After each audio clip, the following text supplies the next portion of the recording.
Welcome to Trading Lounge and the US indices for the 10th of January.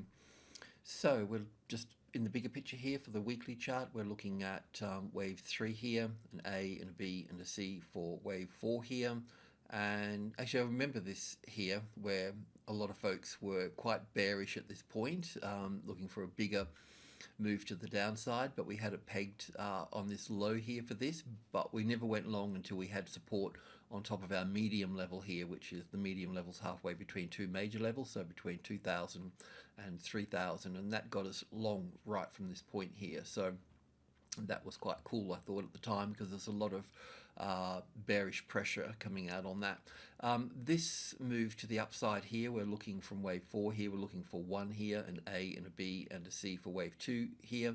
I know a lot of folks don't have this as such as can't get this as a wave C here, and I understand that too, but when you start looking at other indices across the board, and sectors and EFTs, you'll start to see that you can pull that into place like that. The move up through here, we've always had it as wave 1 and 2 here, and looking at the third wave moving up here, we've just continued to count it and trade it between each minor level here. So 3,000 is a major level, 1, 2 and 3 are minor levels, and that's our target at the moment. Just roughly 3,300 here for the top of wave 3 here. We expect Friday, Monday to be bullish and to top this out here, and then we'll be looking at this wave 4 correction coming into play.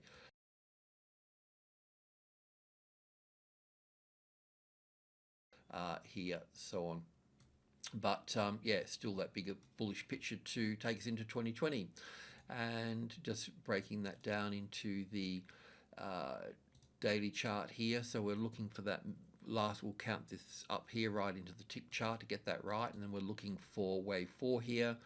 Look, I've drawn it simple here, probably going to be complex and be tricky, and we'll get parts of it and so on, but that's sort of where we are at the moment. So we're going to trade from one level to the next level, get out, and we'll work through this correction here. But if you've made money in this trend, corrections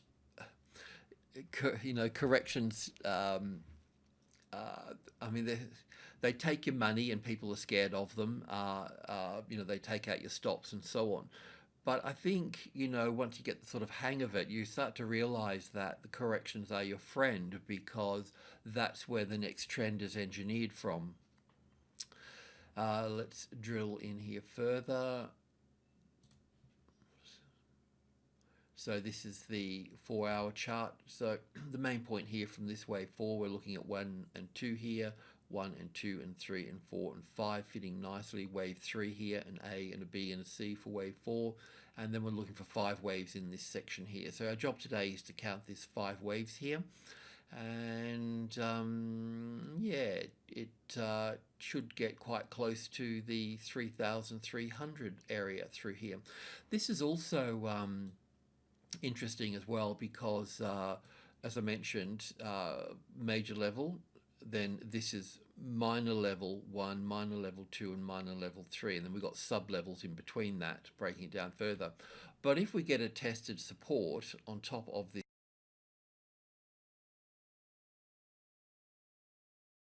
here, a nice tested support here, then what happens is the market won't get pulled back to this particular number here. It will start to look at 3,500, which is the next level to the upside in terms of ratios. We're using Fibonacci as a price ratio. And yeah, but a nice solid support here. But support comes in at, well, would have the arrival, the reaction. So this is the way that support needs to occur. You need that first high above the level, then the retesting process, and then you need support here, and then that there would be a catalyst for the market to move higher. And yes, you can get in different ways, and you could probably get in right on the low here and things, but there's many roads to Rome, so to speak, and everybody's got their got their own way of doing things. But as a support here, I'm saying then the market is free to move up. Otherwise, if it's going to fail, this is where it's going to fail from. And we would look at this wave 4 pulling back to the wave 4 of 1 lesser degree, or we'll look at the count pulling back. But anyway, enough waffling. Let's move into the 1 hour chart here.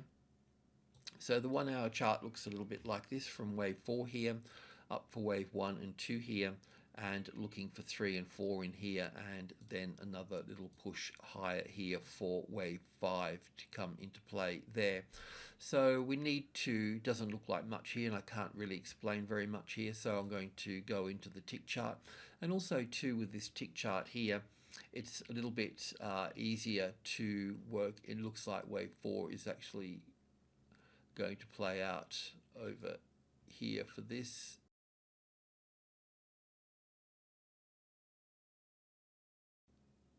I'll just check on that with the Nasdaq. But let's just go back here a little further.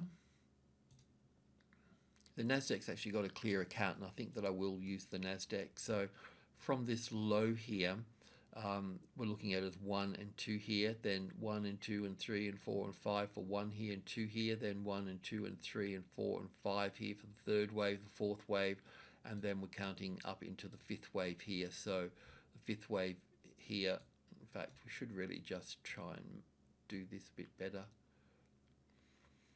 So from 1 and 2 here, you can see that we've got 1 and 2 and 3 and 4 and 5 here. That's pretty cool. 1 and 2 here, then 1 and 2 here, 3, nice fourth wave, fifth wave for the third, the fourth here, and this is 100 ticks. Then 1 and 2 here, and 1 and 2 and 3 and 4 and 5 for the third wave, ABC for the fourth wave, 1, 2, 3, 4, 5 here for the fifth wave here for this one here, what's a daisy, and this one here to here.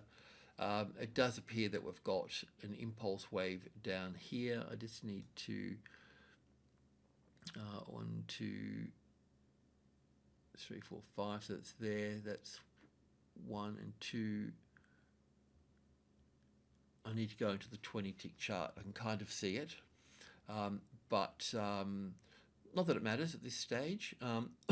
One of the other points here too, and we'll have a look at, and we'll talk about it further, but one of the other points here too is between 200 here and 300, which are minor levels, as I pointed out before.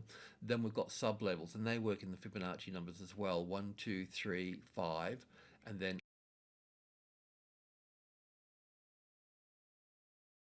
8 here. But I always put in 65 and 72, and I won't go into that at the moment. But as you can see, 65, 72, and 80, I mean, they're serious numbers, aren't they? I mean, for whatever reasons, they play out pretty damn nice. So what I normally find is that once a market gets into this, into group 2 here, it always has some sort of corrective pattern within there. But once it's in there, it's normally in there to stay. So yeah, it's a bullish thing. So this may be here, the A wave, the B wave. Let's just check on this. It'd have to break 1, 2, 3, 4, 5. No, it could be 5 waves here. So 1 and 2 here, and I'm not sure about this little guy here. But still don't need it. 1, 2, 3, 4, 5 here for 3, back for 4 here, and then 1 and 2 and 3 and 4 and 5. So that can be, we just don't want it coming back past our 61.8%. It's on the close at the moment, so it ruffles around a little bit. So look, if it finds this level here, the 268 here, as the resistance, then we're going to be looking at 5 waves coming down. Otherwise, we'll look at this as wave 1 to the upside here, and back for wave 2. So 1 and 2 and 3 and 4 and 5 coming up here. So we could label it as 1 and 2, 3, 4, and 5 up here, something like that. Let's just check out the Nasdaq here.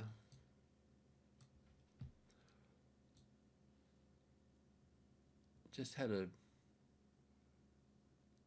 nice account. So from the low here, won't go into the bigger picture, but same. So from wave 4 here, we've got, well, 5 waves up here, and then we've got 1 and 2 and 3 and 4 and 5. You'll just have to kind of take my word on that and go back and check it yourself. Oops. So 5 waves in here,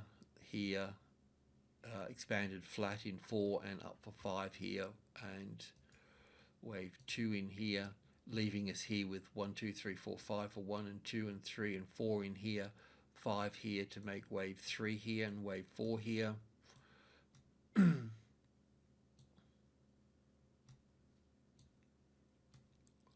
And then you can count this in here, so 1 and 2 here, 1 and 2 and 3 and 4 and 5 for the third wave, A, B, C for the fourth wave, and then up here for wave 5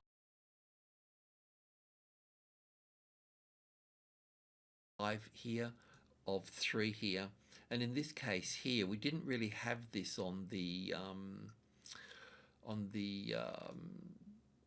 S&P, but it counts quite nicely here as an A wave, a B wave, and a C wave moving down into this space here. So looking at this as bullish here is also good, and also too, it's sitting on the supply line now, so we can also, Fibonacci numbers coming up here, 1, 2, 3, 5 and 8. So what we can also do here is copy this, put this in here at 65, and the other one, as you know, goes in at 72. There's a lot of other numbers that are really important in this little space here as well, and it kind of helps make up group 2, all the even numbers and whole numbers within that space. And we're obviously from this top here down to this low here, we're above the 61.8% mark here. So once that 61.8% mark becomes the support here, and that's what it's trying to do here at the moment, the arrival, the reaction, the first high above the level, an ABC correction, and then we can go long from that point there. So this is really just a classic trading levels pattern, which is this one here, the arrival, if this is the level here, whatever level, whatever price point, the arrival, the reaction, the first high above the level, an ABC correction or 3 waves, and then getting support.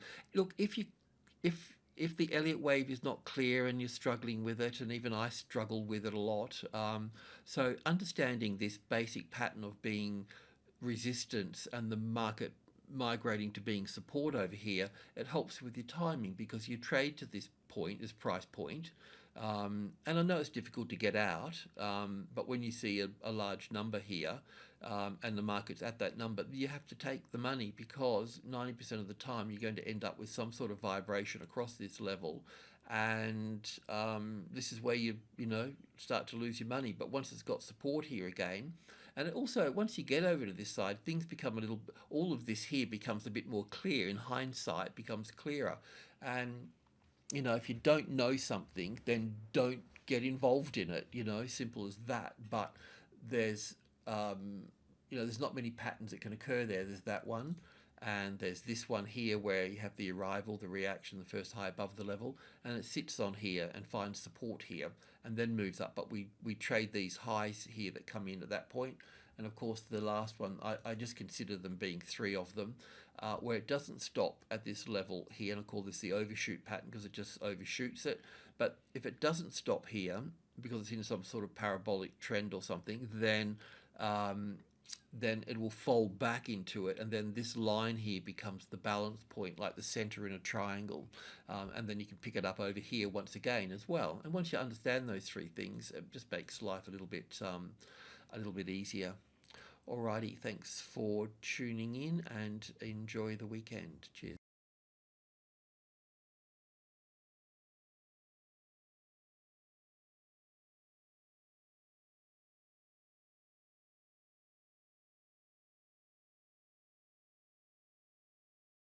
Report unless it's done.